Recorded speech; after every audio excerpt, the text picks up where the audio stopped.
تعالى يا احمد كده وقول لي عشان تاخد الشوكولاته الكبيره دي. امبارح كان ابوك وامك بيتخانقوا وصوتهم كان جايب لحد اخر الشارع. هو ايه اللي حصل اللي ده كله؟ وايه اللي خلاهم يتخانقوا كده قوي جامد؟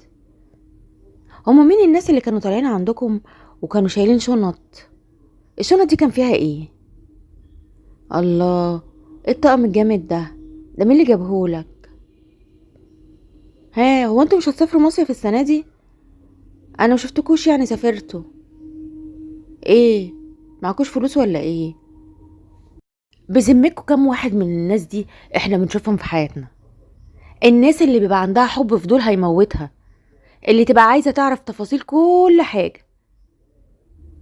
الناس دي أخبث خلق الله. لقوا بيستغلوا كمان الأطفال عشان يعرفوا أخبار الناس.